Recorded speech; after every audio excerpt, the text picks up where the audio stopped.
اعوذ باللہ السمیع العلیم من الشیطان الرجیم بسم اللہ الرحمن الرحیم الحمد للہ رب العالمین والصلاة والسلام علی اشرف الانبیاء والمرسلین وعلی اہل بیتہ الطیبین الطاہرین المعصومین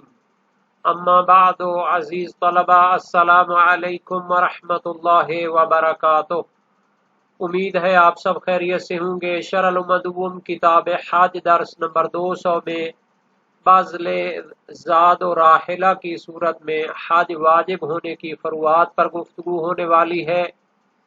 اگر کسی انسان کو زاد و راحلہ حج کے لیے بذل کیا جائے، آفر کی جائے، تو اس پر حج واجب ہوتی ہے یا نہیں ہوتی ہے، اس پر مفصل گفتگو ہو چکی ہے۔ اس کے متعلقہ فروعات کو ذکر کیا جائے گا۔ بذل سے حج کے وجوب میں اطلاق اور وسیع مفہوم کو بیان کیا جائے گا۔ حج کرانے کی پیشکش سے وجوب حج ہوتا ہے یا نہیں ہوتا، اس پر روشنی ڈالی جائے گی۔ مذکورہ صورتوں میں وجوب حج کی مشترکہ ایک شرط کا بھی بیان آنے والا ہے۔ متعلقہ احادیث اور فروعات بھی ذکر ہوں گی اور شہید ثانی کی تحقیق اور تجزیہ بھی پیش کیا جائے گا۔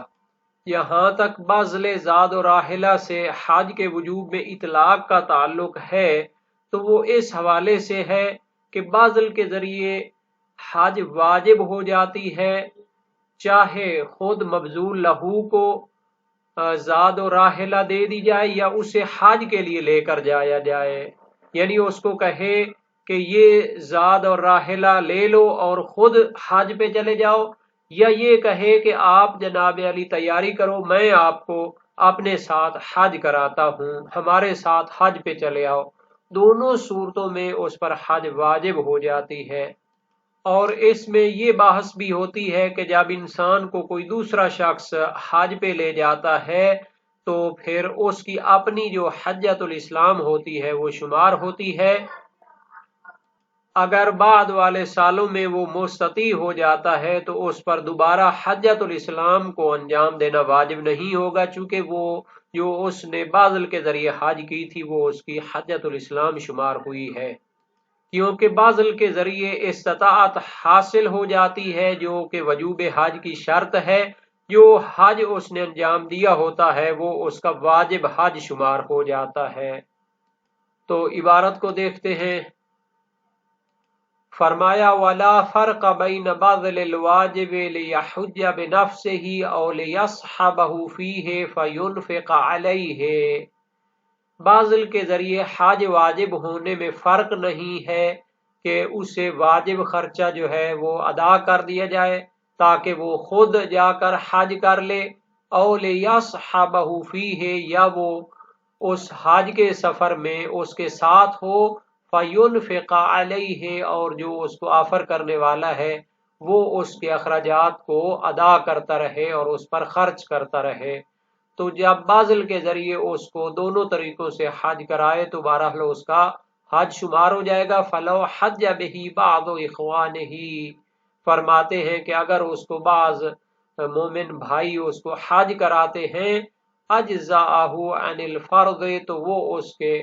فرض حج یعنی حجۃ الاسلام سے کافی اور مجزی ہوگا، لِتَحَقُّقِ شرط الوجوب، چونکہ اس پر جو وجوب حج کی شرط ہے استطاعت، وہ بذل کے ذریعے بھی ثابت اور متحقق ہو جاتی ہے۔ گویا انسان جب کسی کے بذل کرنے سے حج کرتا ہے تو وہ اس کی حجۃ الاسلام شمار ہو جاتی ہے۔ اس کا فائدہ یہ ہوگا کہ اگر بعد میں اس پر استطاعت حاصل ہو جاتی ہے تو دوبارہ حجۃ الاسلام انجام دینا واجب نہیں ہوگا۔ اور اس عبارت میں جو بذل الواجب ہے اس کے بارے میں شارحین اور حاشیہ نگاروں میں اختلاف پایا جاتا ہے۔ بعض فرماتے ہیں کہ بذل اس چیز کا کہ جس کا قبول کرنا واجب ہوتا ہے، اور دوسرے بعض فرماتے ہیں کہ بذل حج واجب، اور ایک تیسرا احتمال یہ ہے کہ یہاں پر واجب لازم کے معنی میں ہے، یعنی بذل اس چیز کا کہ جو لازمی ہے، یعنی وجوب کے تحقق میں جو چیزیں لازم ہوتی ہیں، وجوب حج کے تحقق میں جو چیزیں لازم ہوتی ہیں ان کا بازل کرنا۔ تو معنی واضح ہے، یعنی جب اس کو آفر کی جاتی ہے ضروری اخراجات کی جو حج کے لیے زاد و راحلہ ہوتے ہیں، تو اگر انسان کو وہ بازل کیا جائے، آفر کی جائے، تو اس کی دو صورتیں ہو سکتی ہیں، چاہے وہ خود جا کر حج کر آئے یا اس کو کوئی بندہ ساتھ لے کر جائے اور حج کے دوران اس کو واجب اخراجات ادا کرتا رہے۔ اگر بازل کے ذریعے وہ حج کرتا ہے تو پھر وہ حج اس کی واجب حجۃ الاسلام سے مجزی ہوگی، کیونکہ شرط وجوب حج یعنی استطاعت اس کو حاصل ہو چکی تھی، اور وہ حج جو اس نے بازل کے ذریعے انجام دی ہے اس کی واجب حج شمار ہوگی۔ اس کا فائدہ اور ثمرہ ظاہر ہوگا کہ اگر وہ بازل والی حج اس کی واجب حج شمار ہو جائے، اگر بعد میں اس کو خود بھی استطاعت حاصل ہوتی ہے تو اس پر دوبارہ حج واجب نہیں ہوگی۔ وَيُشْتَرَطُ مَعَ ذَلِكَ كُلِّهِ وُجُودُ مَا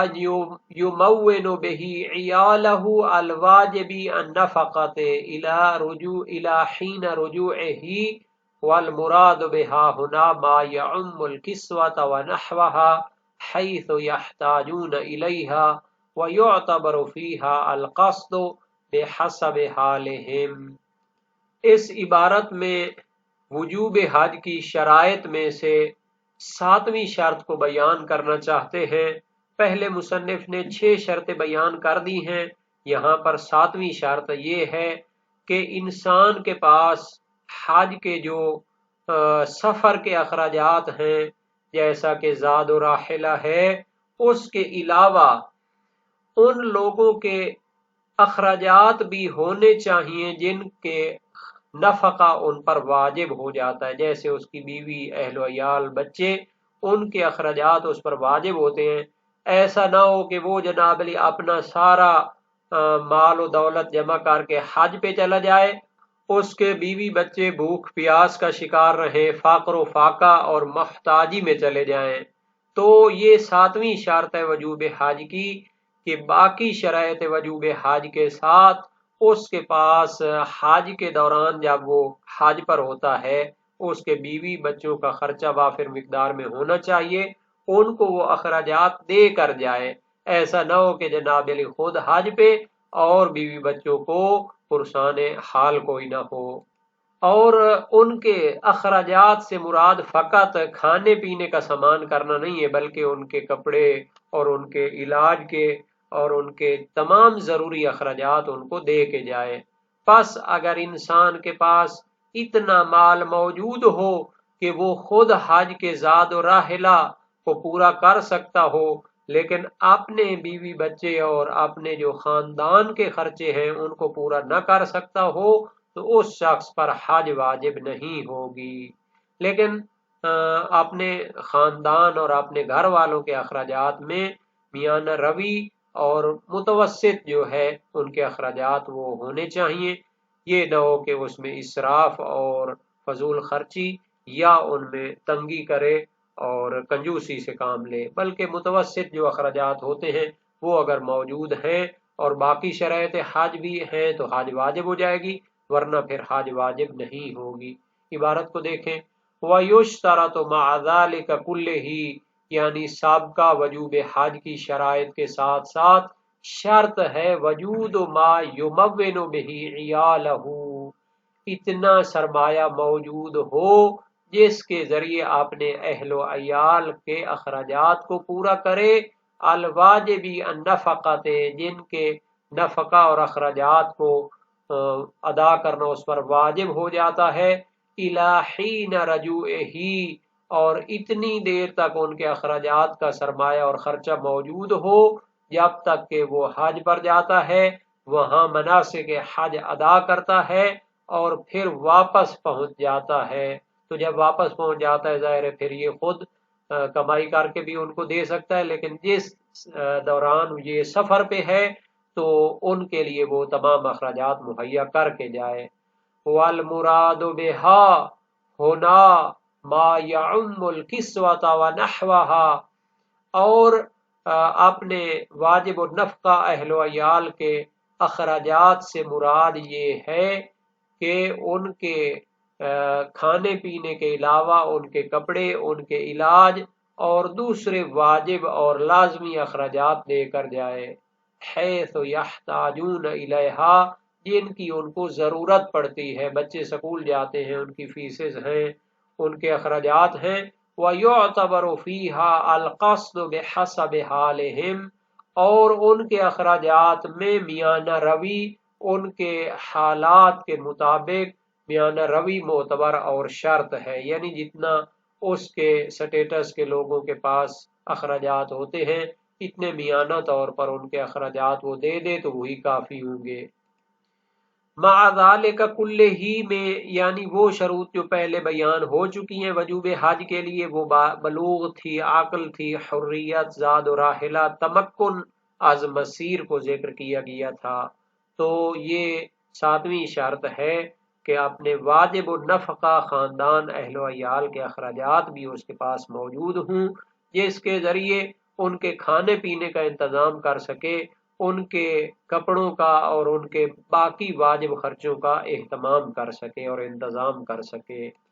اگر انسان کو اس کا مومن بھائی حج کراتا ہے تو وہ اس کے حجۃ الاسلام اور واجب حج سے مجزی اور کافی ہوتی ہے۔ اس حکم کے لیے روایات موجود ہیں۔ صحیح معاویہ بن عمار صاباتی جلیل القدر سے راوی ہیں، قلت لأبی عبداللہ علیہ السلام رجل لم يكن له مال فحج به رجل من اخوانه هل يجزي ذلك عنه من حجة الاسلام او هي ناقصة؟ قال علیہ السلام بل هي حجة تامة وسائل شیعہ باب 10 ابواب وجوب حج میں حدیث ششم ہے۔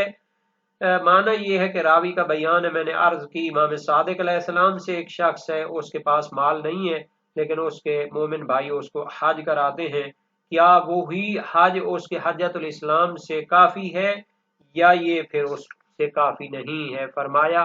بلکہ یہ اس کی حج کامل ہے۔ اور شیخ توسی علیہ رحمہ اپنی کتاب الاستبصار فی ما اختلف فیہ الاخبار، جس کا اردو ترجمہ بھی کراچی سے شائع ہو چکا ہے، اس میں فرماتے ہیں کہ اس پر اپنی حجۃ الاسلام علیحدہ واجب ہوگی اور یہ اس کی حجۃ الاسلام شمار نہیں ہوگی، اور اس کی دلیل وہ فاضل بن عبد الملک کی روایت کو قرار دیتے ہیں جو امام صادق علیہ السلام سے ہے، ان رجل لم یکن له مال فحج به اناس من اصحابہ اقضى حجۃ الاسلام قال نعم فإن ایسر بعد ذلك فعلیہ ان یحج، یعنی ایک شخص کو کے پاس مال نہیں ہے، اس کو اس کے بعد دو صحابہ حج پہ لے جاتے ہیں، کیا وہ حجۃ الاسلام شمار ہوگی؟ فرمایا ہاں، اگر اس کے بعد اس کو آسانی پیدا ہو جاتی ہے، مال و دولت آ جاتا ہے تو پھر اس پر واجب ہے کہ وہ حج کرے۔ وسائل شیعہ باب 9 ابواب وجوب حج میں حدیث چہارم ہے۔ اس میں ہے کہ یہ صریح ہے کہ یہی حج جو اس کو بعض دوستوں نے کروائی ہے وہ حجۃ الاسلام سے کافی ہوگی، اور بعد میں جو حج کو دوبارہ کرنے کا حکم ہے اس سے استحباب مراد لیا جائے گا تاکہ صادر روایت اور ذیل روایت میں جمع کیا جا سکے، اور اس روایت اور دوسری اس معنی کی روایات کے درمیان میں بھی جمع کیا جا سکے۔ تو اس روایت کے آخر میں جو ہے کہ اگر اس کے بعد اس کو مالی آسانی پیدا ہو جاتی ہے تو وہ حج کرے، تو اس سے مراد استحباب لیا جائے گا۔ سابقہ شرائط حج کے ساتھ ساتھ اس کے حج کے دوران میں اس کے خاندان کے اخراجات بھی اس کے پاس ہونے چاہیے، اس میں بھی کوئی اختلاف نہیں ہے، تمام فقہاء شیعہ اس کے قائل ہیں اور روایات بھی اس پر دلالت کرتی ہیں۔ اعمش کی روایت امام صادق علیہ السلام سے وحج البیت واجب علی من استطاع الیہ سبیلا وهو الزاد والراحلۃ مع صحة البدن وان یکون للانسان ما یخلفه علی عیالہ وما یرجع الیہ بعد حج، یعنی حج خانہ کعبہ واجب ہوتی ہے جو شخص استطاعت رکھتا ہو، یعنی زاد راحلہ، صحت بدن، اور اس کے ساتھ انسان کے پاس وہ مال بھی موجود ہو جو اس کے اہل و عیال کے لیے کافی ہو جب تک کہ وہ حج سے واپس پلٹ آتا ہے۔ اور اس میں جو فرمایا ہے کہ فقط اس کے کھانے پینے کا خرچہ کافی نہیں ہے بلکہ ان کے باقی اخراجات واجب بھی ہونے چاہیے، جیسے ان کے لباس وغیرہ کا خرچہ ہے، باقی علاج وغیرہ کا خرچہ ہے، بچے کی پڑھائی کا خرچہ ہے۔ تو اس میں منتہل مطلب فی تحقیق المذہب علامہ حلی کی کتاب کا بھی یہی نظریہ ہے، اور مدارک الاحکام فی شرح شرع الاسلام کا بھی یہی نظریہ۔ جہاں تک مستحب خرچوں کا تعلق ہے تو وہ واجب نہیں ہے، کیونکہ حج فرض ہے تو نافل اور مستحب خرچوں کے ذریعے ان کو ساقط نہیں کیا جا سکتا، بلکہ اکثر سے منقول ہے کہ مطلق مونع عیال ہونا چاہیے، اگرچہ کہ وہ کیا ہے کپڑے مستحبی ہوں، چونکہ اطلاق پایا جاتا ہے، لیکن احوط وہی پہلا نظریہ ہے۔